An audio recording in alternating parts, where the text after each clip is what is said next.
Hello and welcome to the Sensual Being podcast with myself, your host, Jolene Whiting. I have been a pole dance teacher for nearly 20 years. I'm also a yoga instructor, and my favourite pastimes are connecting to my own sensuality, connecting with the world, and connecting with animals as well. In this podcast, you'll find new and inventive ways of how you see yourself, connecting yourself with others, and also how you see and view the world around you. In this episode today, we are going to be looking at many ways that you can use to keep yourself in a state of love, appreciation, and gratitude in your life, particularly when times get hard. Hello, you wonderful sensual being, and welcome back to the podcast. I hope you have been having a magical time this year, or if you're like me, maybe it has been magical, but it's been a bit of an upgrade. It depends on where you are in your life, where you are on your personal cycle of life, what year you are in, to whether you are like growing or manifesting. It really depends on where you are in your life, because everybody is on a different life path, which is what makes life so interesting, so varied and fun, and maybe a struggle at times. But that's why we are here together, is to help each other along this quest, because it is never ending whilst you're on this journey, and we don't want it to end either, do we? No. So we need to take measures to try and keep our energy levels up, keep our spirit up, but also not to neglect whatever we are feeling. So we don't want to be bypassing stuff. There's a lot of things, particularly in the spiritual world, about raising the level, raising your vibration. And I get that, and I'm fully on board with it, and I love it. But it's remembering how to honor yourself and to acknowledge yourself when you are feeling times of woe, despair, uncertainty, anxiety. It's being able to navigate through that.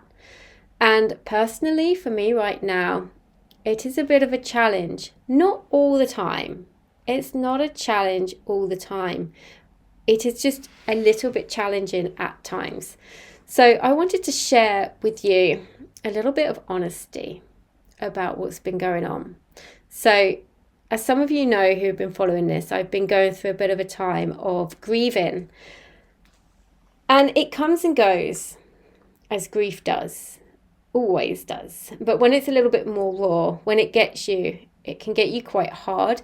And you don't always know that it's got you, but it can really affect you in many ways. So one of the things that I really want to strive to live by is I want to appreciate my life and not waste it. Well, I can tell you now, last weekend, I wasted some of it. When I look back now, I think, my God, Jolene, you know all this stuff. Why did you waste your time at the weekend? But the reason why I'm doing this podcast is because I know how these things feel, just like you do. So therefore, my drive to actually put this content out there means so much to me. It means more than the money it could ever earn. Just as a side note, still, this podcast has never earned me any money directly. You know, I don't do advertising on it because that's not where my passion is. My passion is to get this out to you for free, because I feel like it's important to lift up humanity, because we can all struggle with this, and we will. And we will. If you haven't struggled with grief yet, you are so lucky, but you are going to struggle with it at some point. And it doesn't even have to be because somebody has died. It can be any kind of loss, a loss of relationship, a loss of friendship, a loss of a job, a loss of a house. It can be anything, a loss of a pet, you know, anything can cause this if it's a kind of loss. So nobody is immune to this, and certainly not myself. I am human too. So last weekend, I feel like I wasted some of it, not all of it. I did a very lovely act of kindness for my mum. I got her an early birthday present, And that filled me up with so much joy. It really did. So when you're feeling times of despair, or if you're a bit inward, doing an act of kindness. I didn't want to wait till her birthday because I needed that feeling now of seeing her happy and helping her to be happy. That fills me up with so much joy. This is why I spend so much of my time in the evenings teaching pole dancing over the years, because it makes me happy, because I see other people being happy, and therefore it's the ripple effect, these acts of kindness, whatever they are. So that really helped me at the weekend. So that is a definite plus, and I would like to put my focus there first as a highlight from this weekend, and also meeting up with a new friend as well, which was also really lovely. But how did I waste my weekend? Did I get wasted? God, no. Those days, I never say never, but I feel like those days are over for me. I don't even want to have a drink anymore. And I find that's not hard either. I just don't. At a few times it's been hard. Christmas was a little bit hard. But generally that's not how I've wasted my weekend.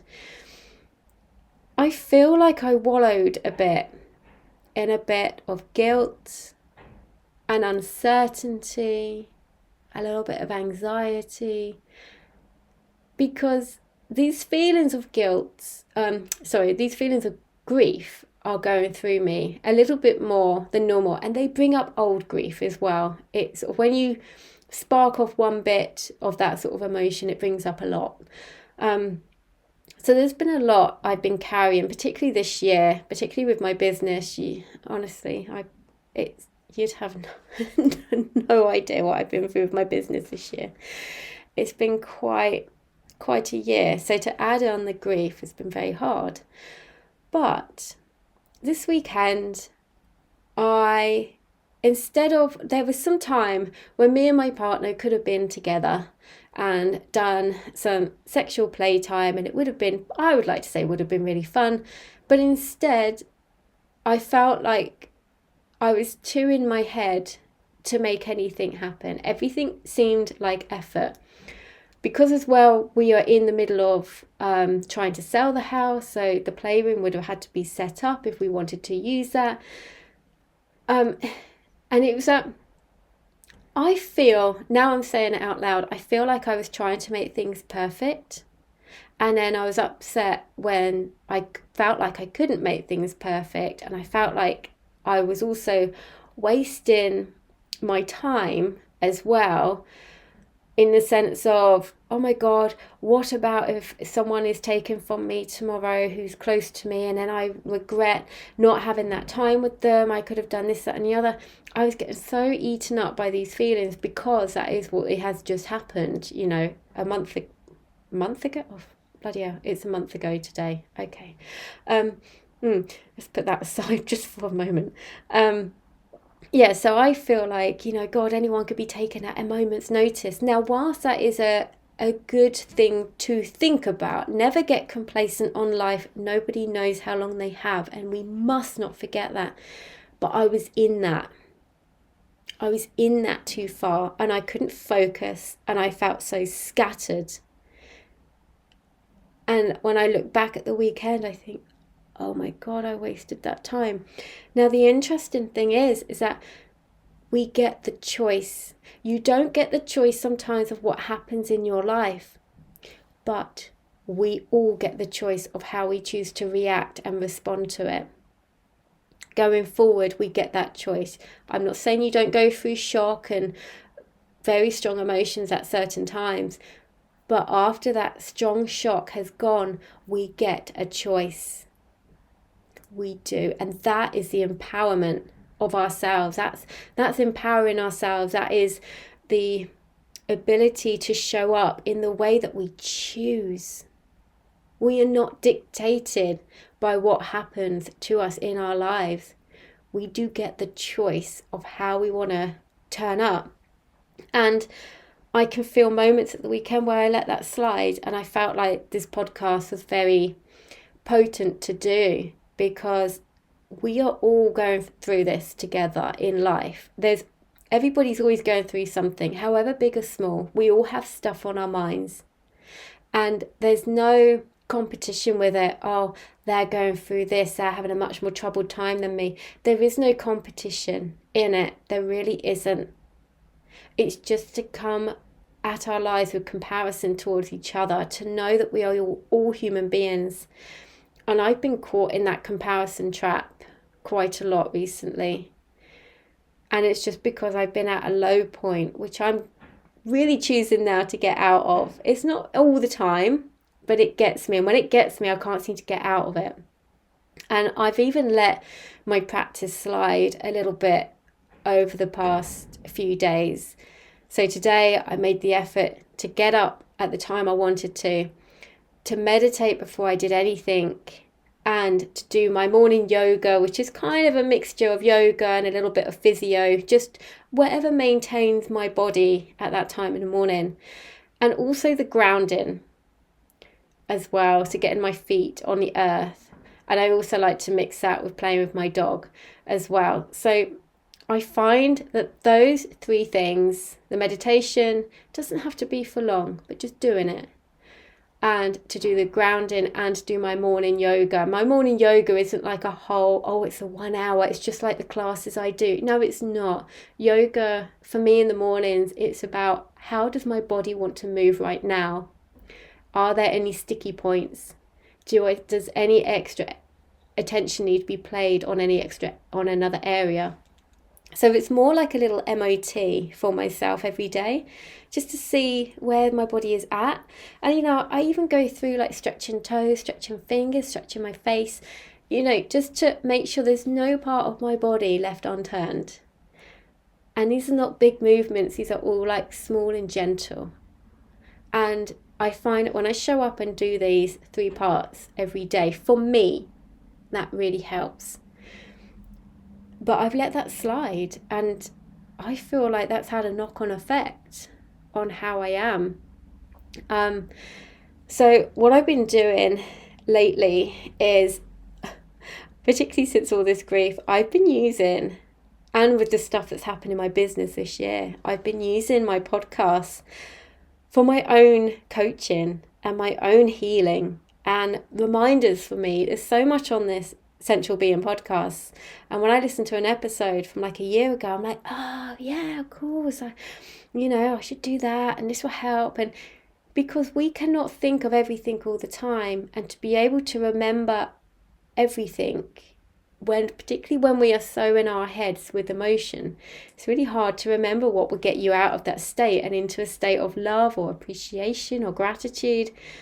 So we have to use these things to help us. So the titles of the podcast kind of say all what you need to know. So going back through them, if you're feeling something, just because you've listened to them maybe before, doesn't mean you can't listen to certain ones again to help you at those times of need. And which is exactly what I've been doing, because I know this stuff works, which is why I share it with you. And also, I've been listening to my intentions. I've been binging my intentions a little bit, and I've been writing out ones that feel the most potent to me in that moment. So the one that's written out at the moment on my altar is everything is working out best case scenario.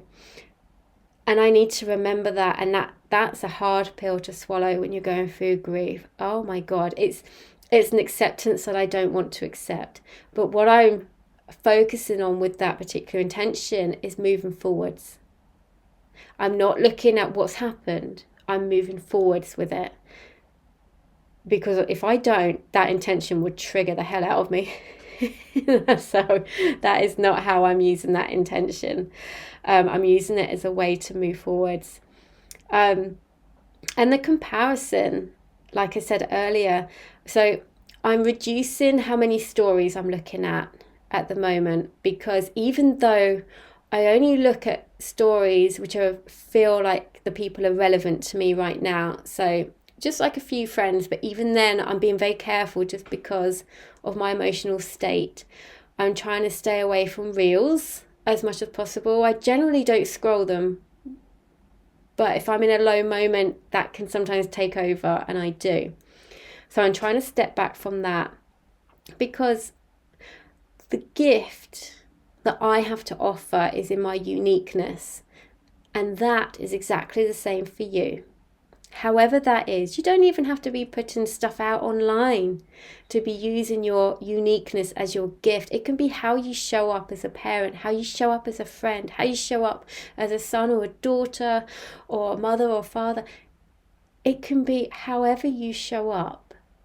That is your uniqueness and that's your gift. So we are so heavily impacted and inspired by people around us. If we extend that out to people we know and see online, that is a huge amount on our psyche that maybe we shouldn't be taking on or shouldn't be taken on at this particular time. If you're feeling in an emotional, vulnerable state, you're easily impressionable, and it can work in a negative way, even if what you're seeing is good and they're good people, and I'm not saying they're not.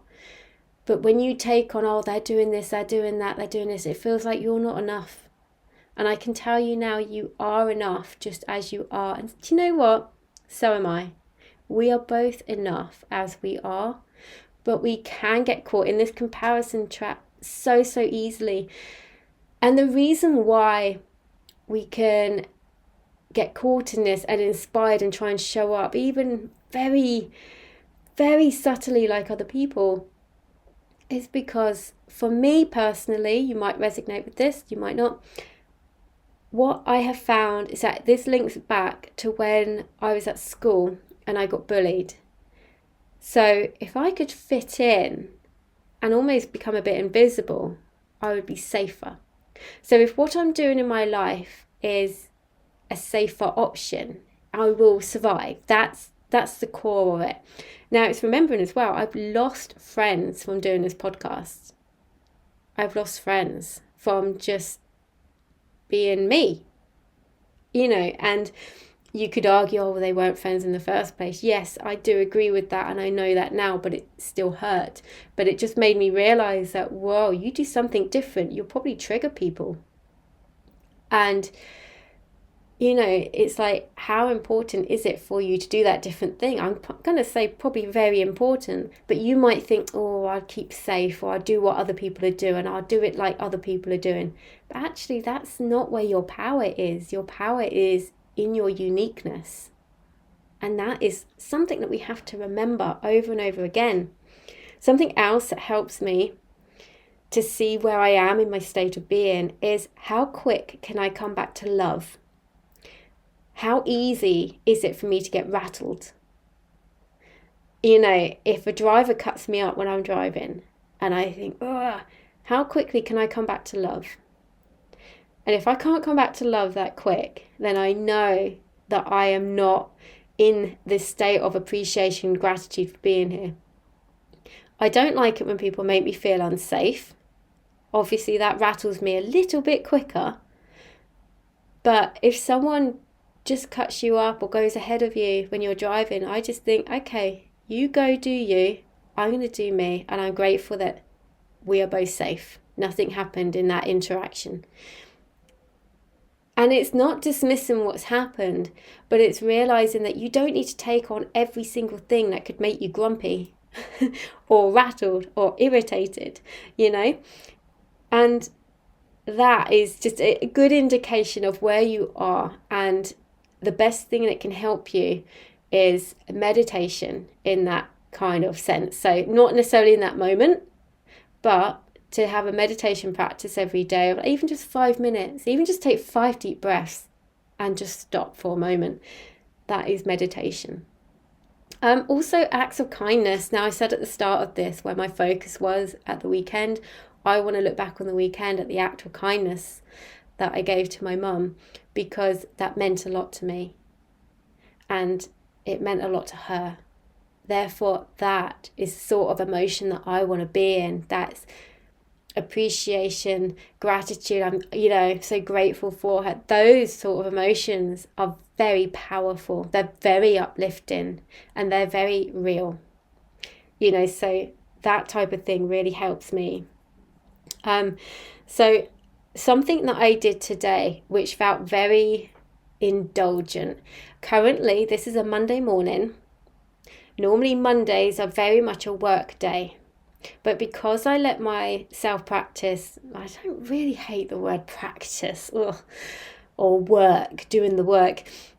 But because I let I will find a new word for this, I think. But because I let my time for self-care, I'm not even sure I like that either, this weekend slide, I wanted to give myself some time today. So not only did I do those things by getting up early, the meditation, grounding, yoga, but I also thought, do you know what? I'm going to have some cacao today. I'm going to make it, and I put some rose powder in it as well, just because I really wanted to come back to love, the frequency of love. Rose has got one of the highest frequencies of any plant, and I really wanted to tap into her power. So I thought, you know what? No, I'm going to take the time. Now, when I make cacao, I don't just make it and pop it in as a drink. When I make it, I really connect with it. I set a lot of intention into the water before I use it, and I make it with a lot of attention. And you need time for that. It's Monday morning, I'm busy, I've got work to do. And I thought, no, things need to change, and they need to change now. The time is right now. I'm going to have this and I'm going to enjoy it. I did some singing, some dancing, some drumming, all three things at the same time as well. I also wanted to invoke the senses to come back into the moment, because when we are in the moment, we are here. When we are not in the moment, we are somewhere else. That somewhere else normally means in our head, not in the moment, not in our bodies. And I wanted to be in my body. So the dancing was great for that. Having the cacao and the taste was great for that. Also, I have my roses outside. They're little roses. I love them. One of them really, really smells so good. If you like the smell of the rose Turkish delight, it is that to a T. I know it is rose, the flavour in it, but honestly, I smell this rose and I think I could just eat it. It smells so good. And there's something about smelling flowers or smelling trees and pine. It's so earthy. It is so connective to nature. It really, really is. Now, I'm not saying you have to do all these things exactly how I'm doing it, but take bits from what I'm telling you and create your own rituals. Rituals don't have to last very long. It might be as simple as just smelling a different plant in your garden, going outside, taking a deep breath and looking up at the sky. It doesn't matter what the sky is doing. The sky is there. It doesn't matter if it's overcast, doesn't matter if it's sunny. Whatever it is, going outside, that connection is what we are looking for with this sort of thing. And also, I did some affirmations. I will let you know a name of a song in a minute that I used, but when I did the affirmations, I smiled. The act of smiling is incredible. It's incredibly uplifting, because your mind, your body, can't tell the difference between something that is real or something that is not real.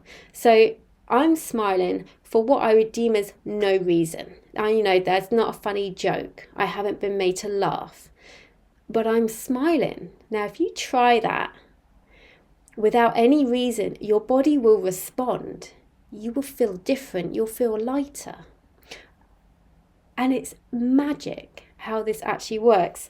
So I was using a song called Permission, and it's by Jenna Phillips Ballard.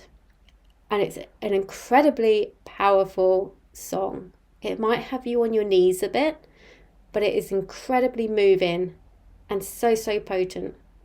Another song that I used, which I absolutely love, particularly because I like to drum and sing at the same time, is Goddesses Rising by Catalina Rain. Now, she does two versions, and I love both. One is the original version, and the other one is a little bit of a more dancey, upbeat version. Both of them amazing. And if you like to use the energies of Mary Magdalene, Mother Mary, Isis, and Kuan Yin, they are all in that song. It's amazing what she's created there. So that is a lovely one for you to use. Another one about another technique I've been using recently is called the remembering technique. This is a technique that was created by a lady called Donna Lane. Now, this book has been incredibly uplifting to me recently because it's only just come out. It's very, very new. It's very, very good, very easy to read. And it's about manifesting, but not quite how you've been taught probably before. So what she does in her book is that she is basically remembering that you've already got it. So it's not how you would feel necessarily having it. It's remembering that it's a done thing. Now, I've been using this and it is phenomenal. So I thoroughly recommend that book because it's incredibly powerful for shifting your state of being. And there's just been a few things as well that I'm going to end on that I have been trying to keep in the front of my mind. So it's to remember that motion creates emotion. If you're feeling in a funk, move, create motion. Exercise, singing, dancing, shaking, doesn't matter, walking, move. That really helps. Where your focus goes, your energy will flow. I love this one. Tony Robbins says this one a lot. So true. And this is what I really want to try and do right now is focus on all the things that I have, because that puts me into a really heightened state of being, a really lovely way of being. And that's how I want to move through my life, with that type of presence. Also, to turn my expectation into appreciation, particularly when there's a lot of things around the house being sold, things like that, not knowing where I'm going to live soon, what the business is going to look like. So much uncertainty. But I've got an amazing life right now. It's amazing. Beautiful. Absolutely beautiful. And I'm going to miss that unless I turn my expectation into appreciation. Again, another way to lead going forwards. And the last one, which I tapped into today with being Monday morning, being a bit self-indulgent with how I'm spending my Monday morning, is to make more time for pleasure. Make more time for pleasure. And you know what? I'm so tied in still to this office type work, 9 till 5, or you're not working unless you're doing that. So ingrained into me, even though I haven't done it for 20 years. It's so ingrained into our culture. So to take a Monday morning for myself to indulge in any sort of self-pleasure practice, it's really hard. But that's what I want to do more, because I think there's some magic in that. So I'm going to continue doing that type of thing whenever I want to. Not just saving it for the weekend. No, I can do that when I want. Because I tell you now, I'm not going to do that this evening because I'm working until 10 o'clock. So remembering, take that time. Take the time and enjoy it. Because we get to design our lives how we want to. We get choices. We do. So when you've got your free time and stuff, you get to decide how you spend that. And the time that is not your free time, as in you're at work, you get to choose that too. And that is where you can become so empowered, is to remember your own true power. So I really hope you've taken lots and lots of goodies from that today. It's an episode that I actually really enjoyed doing, and I really needed to do this one today. So I hope you've enjoyed it. Keep me posted how you get on, and remember, as always, to lead through your life with your heart and to live with intention. Thank you so much for tuning in today. If you enjoyed this episode, please do share it with your friends and on social media. If you have the time to rate or review this podcast, I'd be ever so grateful. If you'd like to follow me on Instagram, you can find me at Jolene Sensual Being. The links to my YouTube and to sign up to my mailing list will be in the show notes as well. I look forward to speaking with you again very soon.